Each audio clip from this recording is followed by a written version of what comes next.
Welcome to Alphanumeric, the fiction and poetry podcast featuring pieces selected from the award-winning NonBinary Review. Today, a flashback, Stillness, by Jamal H. Iqbal, from NonBinary Review Issue number 7, The Woman in White. Her. She had coral for eyes, porous, dotted, changing shades depending on the amount of light she sought, swishing like the ends of hand-woven blankets when moist, although she wouldn't lower that shutter until much, much later. Until those points of steel had been tempered to moist vulnerability by the touch I showed her pale skin, the warmth that touch held, the sincerity that warmth faked. Much, much later. As of right now, she'd just met the god of carnage and come out bored. As they debated the necessity of fake vomit, aimed by a straw-haired osteoporotic diva at a balding Lego brick mason, she insisted that these modern-day thespians were only actualizing adolescent tinsel dreams left far behind when they crossed over, post-pubescent, into the city of gold. "Draft boards be damned," she postured in her lilting, affected scoff, as the tight sunflowers she wore punctuated every curve of her modest breasts, hips backlit by the glare reflected off the bruised white beast she rode, fondly named Andromeda. The old Irish anti-leprechaun I'd chauffeured to the theater listened to her with equal impertinence, his ego as brittle as hers. He'd had an audience with the god of carnage, too, and had left wowed. His highlight? The macerated projectiles that gorgeous blonde had hurled at the dapper gentleman, patterning his Oxbridge pocket square and dotting his houndstooth jacket front with an impudent apple and artichoke boutonniere. Meanwhile, she couldn't bear hearing him sermonize so, in that grating goat-like voice of his, slurring the R's like that other bearded Scotsman she believed was as overrated, if not more, the one they called Bond.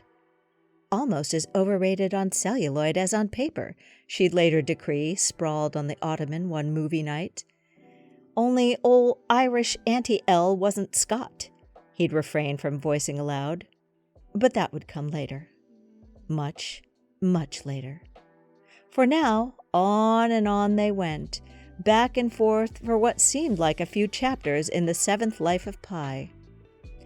Rumi was quite inconsequential when it came to Nietzsche's theorem of postulated understated metaphysics, said she, only to be cut off by vehement proclamations of the adversity done-faced before the angry young men finished waiting for Godot.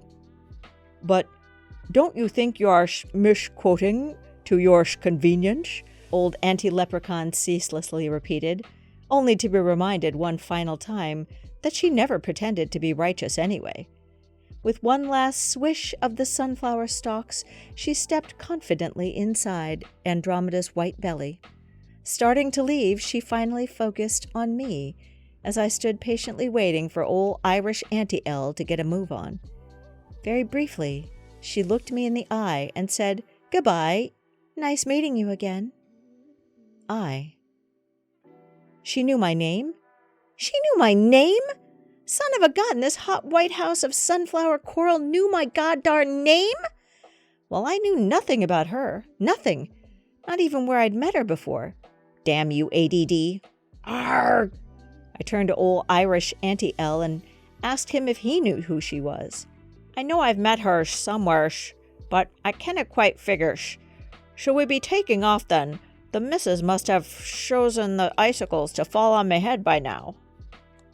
You were sitting on dark leather meringue, wearing slit ivy, epilated thighs sliding provocatively through, roots showing beneath your anemic skin, fighting with the pale blue-green of your veins. Around your white hand were porcelain tumblers full of mildewed rosewater, sparkling ever so slightly by the murk-light. Quills extended from your left hand, bent about 10.2 degrees or so anti-clockwise. Your neck extended 12.4 degrees clockwise, as if to compensate. Your dark mane covered one coral and the part of your earlobe I'd wanted to nibble the other evening when you bobbed your head in annoyance at old anti-leprechaun's lame defense. Your other coral was glazed, almost sedentary, as you scribbled the white slate with your quilled digits. Somewhere in the distance a siren wailed, keeping tune to the turning vinyl some Daft Punk spun. Applauding the siren was a gigantic butt crack extending below a melting beige candle. You seemed oblivious to both, the siren and the scent emanating from the wick end. I hopped across to where you were, puckering my dimples to their deepest as I extended my aura toward yours and said, "Hey, fancy meeting you," only to be shot down halfway between the O and the U by a, "Careful, I don't want you to fall over me. That is expensive vine and expensive mildew." "I won't," I said a tad too firmly. "I will not fall over you." Me. From the moment the siren stopped wailing and your 3.5 tumblers of mildew-induced confessionals, "Do you know I'm writing about the candle and how she needs Silco-Botox fillers? Hey, are you quite a good egg, but the chicken, she was scrawny. That anti-leprechaun is such a boorish beard, how can you stand it?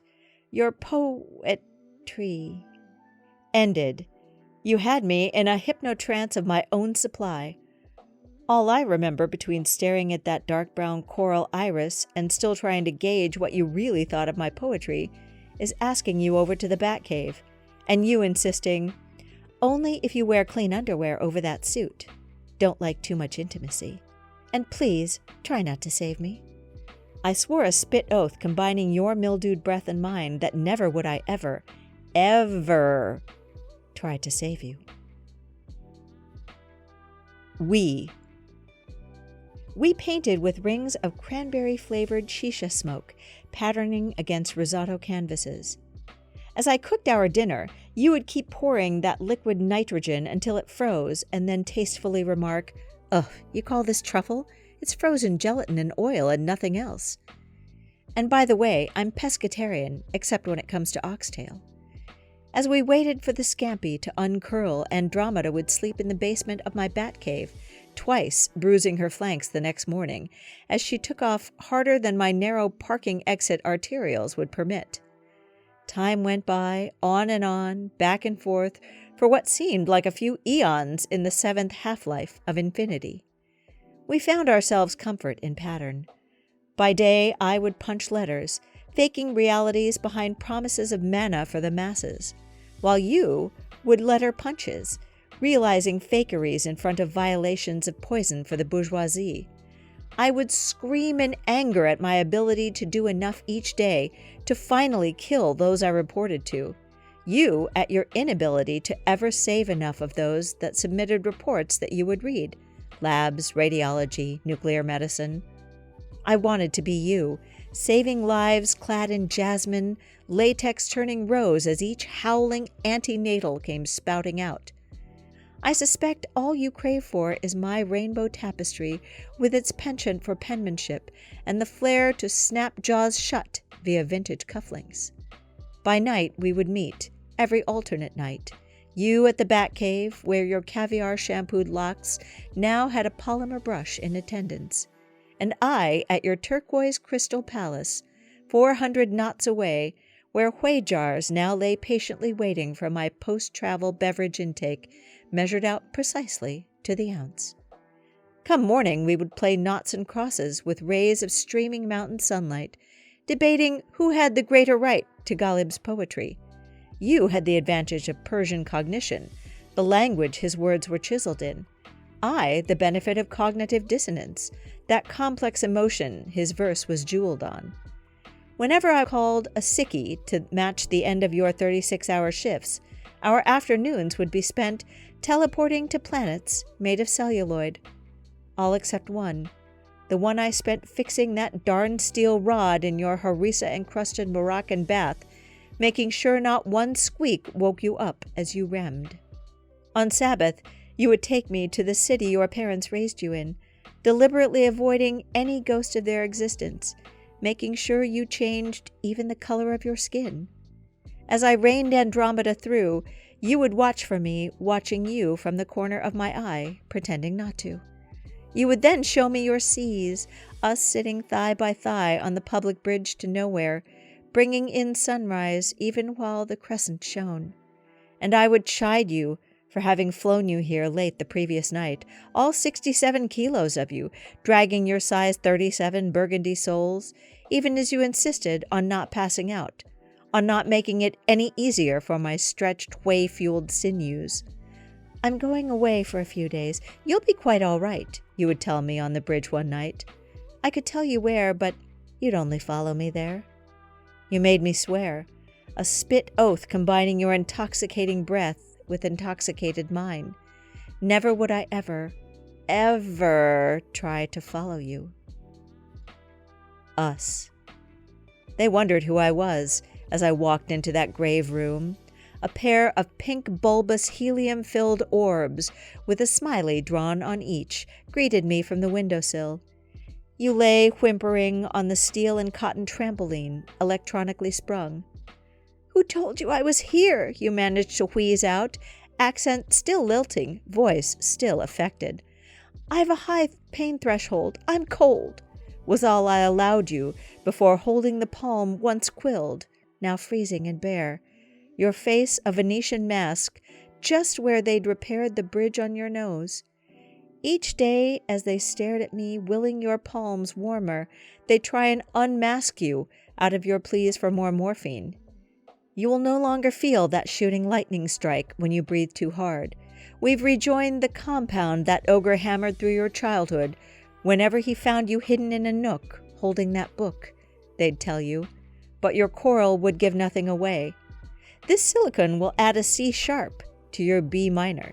He will no longer tease you for being flat-toned, that ogre your mother loves.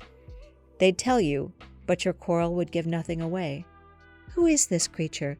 He refused to leave the hallway for 80 sunrises until you sent us to let him in, have his way, they'd tell you, and your coral would finally sway like the ends of hand-woven blankets.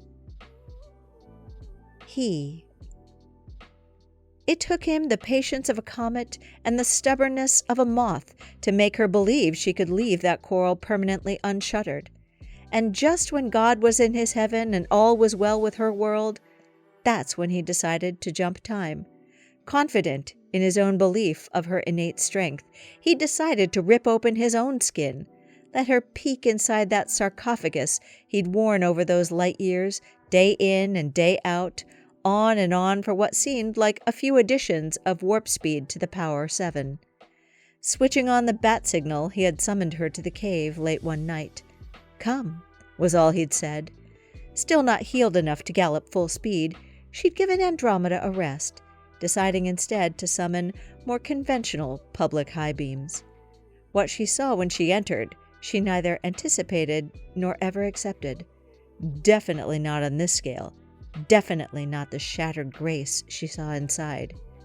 He was torn, scratched in places, delicately carved in others. He started a long take telling her of his travels, his travails, and his travesties. She let him spin, offering him swig after swig of the fast-emptying, burning, honeyed hops. Slipping into routine delivered out of practice, she lay him down. The dermis she efficiently stitched. The epidermis she efficiently bandaged. The scars she efficiently wiped clean, along with every memory of ever having touched his palm.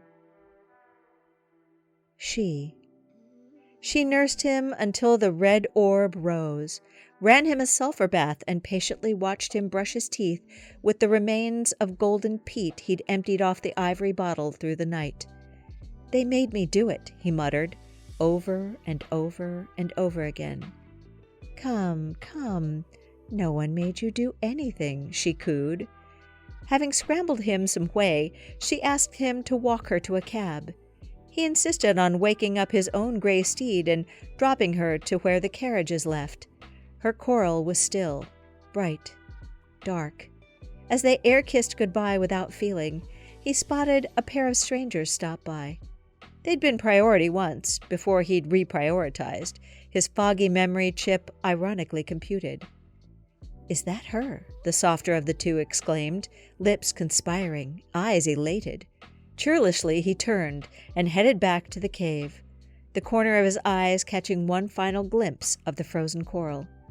She pretended not to notice his gaze as he wilted, knowing fully well he'd misread her ability to heal, his own inability to shield. The caviar-shampooed mane moved haughtily, in tandem with the black seaweed she draped over herself today. Ol' Irish Auntie L. Perfect stillness. That's all I'd ever asked of him. Was it too much? Was it too soon? She'd said, amused, rolling her eyes at him a few months later as they mock-debated another bit of classic theater, only just the two of them this time. She has specifically and politely inquired whether he was attending. He that had melted through the cold. He that had turned latex into coral. He that she had amputated from her system, sliced and cauterized. He that Ol' Irish knew was slowly, stubbornly draining the last vestiges of his warmth away at the bar next door, just 50 feet beyond. Perfect stillness. That's all Ol' Irish ever found in her now, a requiem their stubbornness had brought alive that night, quickly, slowly, over whatever caused their ghazal to lose its rhythm. Perfect stillness he dreaded, they had found a way to make permanent. Scars turned to scabs. Perfect stillness. Eyes coral. Dried. Frozen. White.